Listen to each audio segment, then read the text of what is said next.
From what I've seen, especially with the recent landing of Curiosity on Mars, there's just amazing technology now. The fact that we on Earth can be steering and commanding a machine on Mars so far away is truly amazing. I never could have imagined that really being the case back 40 years ago when we started on the first Star Wars. At that time, even the R2 on the set could barely move down the hallway. We are making big leaps, I know that. Just the fact that we landed on Mars is mind-boggling. Next thing you know, we're going to be putting people on Mars. And with R2-D2 going to Mars, you know, I'm pretty sure he could probably do a lot better of a survey than Curiosity, but that's like light years away. The development of robotics, of course, is a very exciting endeavor. R2-D2, of course, kind of paved the way, showing us that you could have a robot that you could talk to and instruct, and it can carry out your tasks in another place, in another world, perhaps.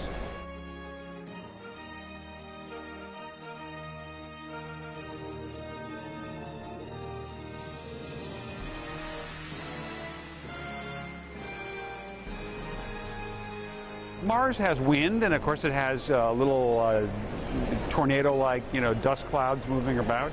So I would imagine there'd be good wind sounds on Mars, whistling around the edges of the, Curiosity, for instance, and I'd love to hear it.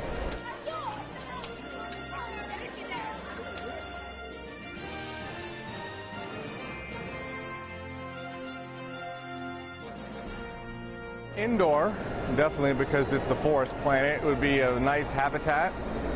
Maybe Tatooine, because then you can have like a beach, resort out there. You could probably do that.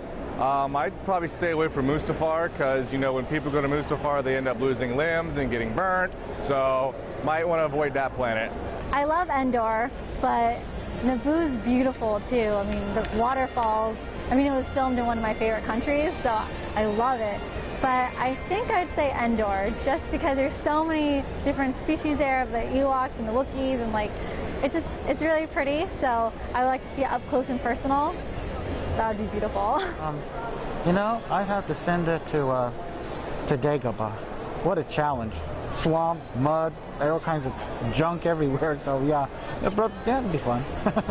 I would love to know something about Alderaan.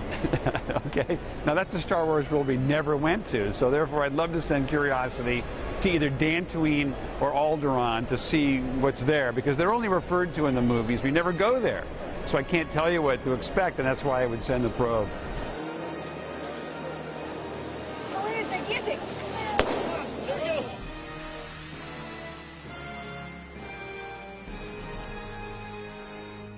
I think good science fiction motivates good science. So when you see something, it's like, I'd love to be able to do that, and then you start going about trying to do it.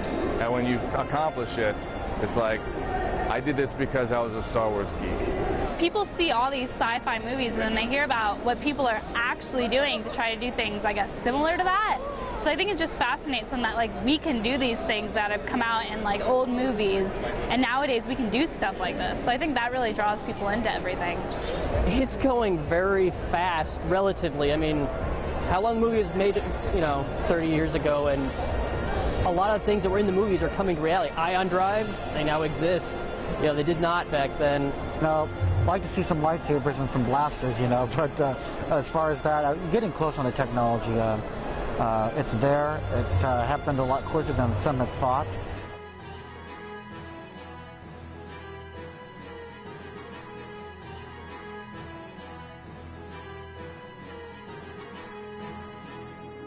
Han Solo has the courage, but he's kind of reckless. So maybe Han. I'm partial. I think the best astronaut would be the stormtroopers, because they're trained so much.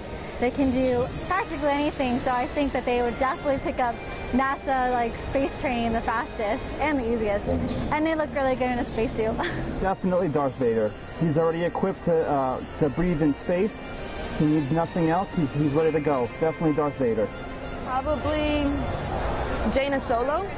She seems to be very mechanically inclined, and so astronauts need to be able to fix things extremely fast and efficiently. Clearly Princess Leia.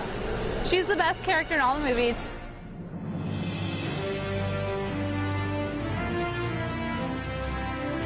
Every step we seem to take is a little bit closer, and that's one of the things I found interesting about the Curiosity rover. It feels like we're finally getting out there back into space and getting closer to that dream of being able to explore our galaxy. Every time NASA takes another step out, I feel like that was the reason why I fell in love with Star Wars, was because I wanted to know what was out there. And now y'all are finding out what's on Mars. It's like, well, that kind of reminds me of this planet in the Star Wars universe. I think it's because it's a big unknown. We really probably don't know a percentage of what's going on in the universe. It's just huge and it's endless. So it's a never-ending story.